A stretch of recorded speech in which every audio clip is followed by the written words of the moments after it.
제주도에 바람이 정말 많이 불던데요. 네, 날씨 소식 들어보겠습니다. 네. 노은지 기상캐스터 함께합니다.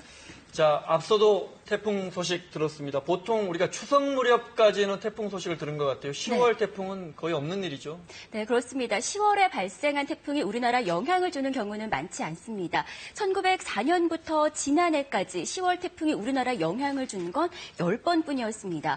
최근 30년간 통계를 봐도 10월 태풍이 우리나라 영향을 준 건 0.1개, 그러니까 10년에 한 번꼴로 영향을 주고 있는데요. 최근 들어서는 10월 태풍의 영향을 자주 받고 있습니다. 2013년에는 태풍 다나스, 2014년에는 태풍 봉풍의 영향을 받았습니다. 이렇게 10월 태풍의 영향을 자주 받고 있는 이유는 여름 더위가 갈수록 심해지고 더 길게 이어지는 것과 연관이 있는 것으로 분석하고 있습니다. 그러면 그동안 우리나라에 영향을 줬던 10월 태풍 가운데서 어떤 피해들도 있었어요? 네, 2013년 태풍 다나스의 경우 인명피해는 없었지만 제주도에는 3억 원가량의 재산 피해가 있었습니다. 그리고 1985년 10월 태풍 브렌다의 경우는 제주도에서만 25명의 인명피해가 발생했고요. 약 5억 원 상당의 재산 피해가 발생했었습니다. 이미 제주도에 상륙한 것 같습니다. 지금쯤요. 예전에 큰 피해를 줬던 나리와 규모가 비슷한 수준이라는데 어느 정도나 되는 겁니까? 네, 지금의 강도와 예상 진로대로 북상을 한다면 2007년도 태풍 나리와 비슷한 영향을 줄 것으로 보고 있습니다. 당시 태풍 나리의 영향으로 제주도에서는 4대 하천이 모두 범람했는데요. 제주도는 물 빠짐이 좋은 지역이기 때문에 홍수가 흔치는 않지만 시간당 100mm에 가까운 폭우가 쏟아지면서 1,300여 억 원 가까이 재산 피해가 발생했습니다. 지금 북상하고 있는 차바와 그 당시 날이 차이점이 있는데요. 현재 차바는 그때보다 20일 정도 늦게 북상하면서 태풍이 머금은 수증기의 양이 적은 것으로 분석되고 있습니다.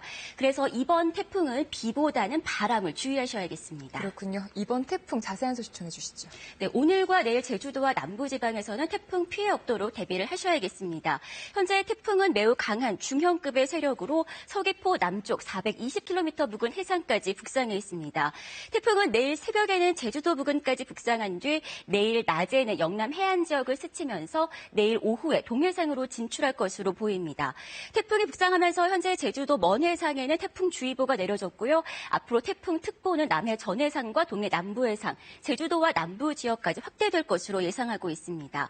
태풍의 최대 고비는 제주도의 경우는 오늘 저녁부터 내일 아침 사이, 남부지방은 내일 새벽부터 오후 사이로 보고 있습니다.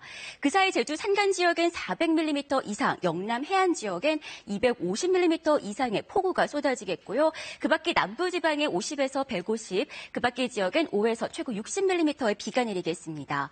내일 서울과 경기 북부 지역은 흐리기만 하겠습니다. 이번 비는 비의 양보다는 바람에 주의하셔야겠는데요. 제주와 남해안 지역에선 최대 순간 풍속 35m의 강풍이 몰아칠 것으로 예상됩니다. 태풍 피해 없도록 대비하셔야겠습니다. 날씨 집중 노은지였습니다. 남부지방의 주민분들 특히 비보다 바람 주의하셔야겠습니다. 자, 뉴스 집중 오늘 순서 여기까지입니다. 저희는 내일 오후 4시에 다시 뵙겠습니다. 고맙습니다. 고맙습니다.